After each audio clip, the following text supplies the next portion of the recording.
Pour pouvoir faire ces travaux, il fallait une déclaration d'utilité publique. L'annulation par la Cour administrative d'appel a pour conséquence que l'arrêté préfectoral disparaît, comme on dit, de l'ordre juridique. C'est comme s'il n'avait jamais existé. La conséquence, c'est simplement que les travaux ne peuvent plus continuer légalement.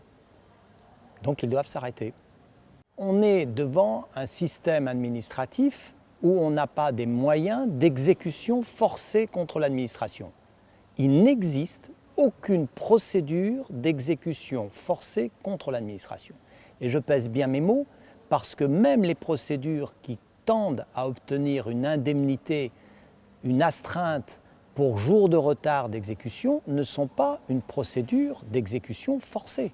Et donc l'administration profite de cette carence du législateur, de cette carence par rapport aux droits de l'homme et à la Constitution, qui est simple, c'est que l'indépendance de la justice n'est pas respectée puisqu'on ne respecte pas ces décisions de justice. Est-ce que le Grand Lyon et le Citral n'ont pas déjà menti dans cette affaire, en général? La réponse est oui. Est-ce qu'ils sont en train de mentir lorsqu'ils disent qu'il aurait fallu que la décision prévoie l'ordre d'arrêter? Ce sont encore des menteurs. La réponse est simple.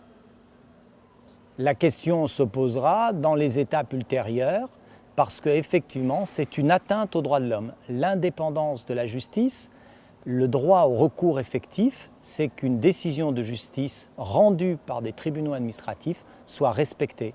Eh bien, nous ne sommes plus aujourd'hui dans un état de droit en France parce que le Grand Lyon continue de réaliser les travaux. Maintenant que les travaux publics sont déclarés illégaux, a priori, on ne peut plus poursuivre personne qui s'opposerait à ces travaux publics. Et donc, à partir de là, les paysans reprendraient leurs tracteurs pour labourer leur terrain, les paysans mettraient leurs tracteurs devant les camions de chantier, eh bien, on ne pourrait pas leur reprocher quoi que ce soit.